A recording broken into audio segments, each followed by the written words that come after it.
Des explications de vote. La parole est à monsieur Alain Tourret pour le groupe radical républicain démocrate et progressiste.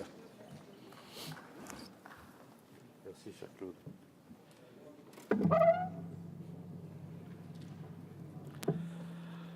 Monsieur le Président, Monsieur le Ministre, mes chers collègues, la loi de modernisation de la justice du XXIe siècle avait de multiples ambitions.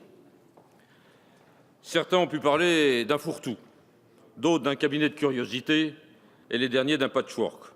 C'est tout cela en même temps, car il est bien vrai, Monsieur le Ministre, que la justice est sinistrée.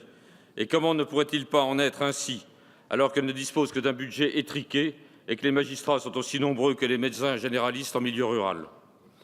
Or, la soif de justice est immense. Les Français, les justiciables, s'en remettent de plus en plus à la justice. Leur déception n'en est que plus forte, car faute de moyens, la justice est longue, complexe, compliquée et de surcroît coûteuse. Trouver des solutions pour la justice, Monsieur le Ministre, relève des douces travaux d'Hercule. Certains parlent même des tonneaux des Danaïdes. Mais au moins, les travaux d'Hercule, on a pu les faire. Monsieur le garde des Sceaux, avec la majorité, en particulier avec notre groupe, vous avez relevé l'essentiel du défi.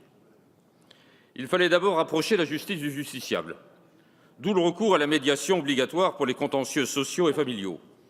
Il fallait prendre en compte les impératifs d'éducation et de formation, d'où la suppression des tribunaux correctionnels pour mineurs, répondant ainsi à l'un de nos amendements qui prenait en compte l'inutilité d'une justice et d'une juridiction créées par idéologie et sans souci véritable des mineurs.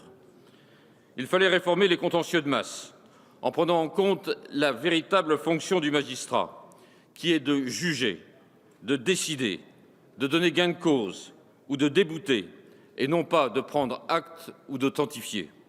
Un magistrat n'est ni un greffier ni un conservateur des hypothèques.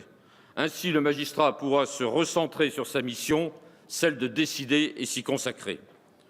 Vous avez donc eu raison de supprimer en matière de consentement mutuel la présence d'un juge qui n'intervenait, d'après les statistiques, qu'une fois pour 1000 et après quelques minutes d'entretien, au cours desquels les époux n'avaient que très rarement le temps de déposer leur manteau ou, en Normandie, leur imperméable.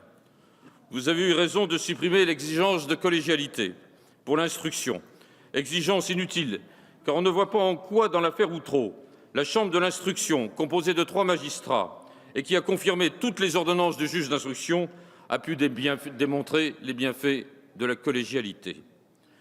Vous avez eu raison de renforcer le rôle des officiers de l'état civil, notamment avec l'enregistrement du PACS en mairie, mesure que nous n'avions pas pu faire passer en 1999 compte tenu de la fronde des féodaux et des élus de droite.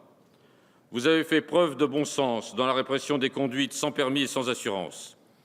L'action de groupe a vu son champ d'action précisé, afin d'éviter, si faire se peut, toute insécurité juridique, mais je pense qu'elle réservera beaucoup de surprises et de graves surprises. Notre groupe RRDP a été écouté, et, Monsieur le Ministre, tant par les rapporteurs que par vous-même. Plusieurs de ces amendements ont permis l'enrichissement du texte. Et j'en parle parce que ça sera pour l'histoire. Ainsi, la suppression des tribunaux correctionnels pour mineurs. Ainsi, pour la protection des mineurs, puisque la peine de réclusion criminelle à perpétuité ne pourra être prononcée qu'à l'encontre de personnes de plus de 18 ans. C'est un acquis essentiel. Ainsi, sur la présence obligatoire d'un avocat pour les mineurs de 13 ans. Ainsi, sur le changement d'état civil facilité pour les transgenres. Ainsi, sur le maintien de la Cour de cassation comme juridiction de cassation et non pas comme Cour suprême, même si l'on doit lire avec grande attention les propositions de son premier président, M. Louvel. Nous aurions aimé, Monsieur le Ministre, être entendus sur l'obligation que nous souhaitions voir reposer sur les avocats en matière de consentement mutuel, afin que ceux-ci écoutent les enfants et leur précisent les incidences du divorce en ce qui les concerne. Vous avez rejeté sans trop nous entendre et regardé simplement le rôle des parents. Vous vous trompez, Monsieur le Ministre, et j'espère que la navette permettra de venir à une plus grande sagesse. L'histoire retient droit que la droite conservatrice n'a que peu ou pas participé à la réforme, puisque pendant de très nombreuses heures, et je l'accuse, il n'y avait aucun député des Républicains, il n'y avait aucun des députés de l'UDI, au moment où l'on reproche au gouvernement de bafouer les droits du Parlement, de ne pas discuter et d'utiliser le 49.3, Cette absence, Monsieur Geffroy, cette désertion est bien étrange, alors même qu'il s'agit de la justice au quotidien, des droits fondamentaux des justiciables, de celles qui concernent tous les uns et tous les autres vis-à-vis de la justice. Alors oui, vous nous avez manqué. Et vous avez manqué à la République. Les radicaux, Monsieur le ministre, ont pleinement participé à cette réforme. Elle sera votée par le groupe RRDP. Je vous remercie. Merci, Monsieur Touré. Pour le groupe Gauche démocrate et républicaine.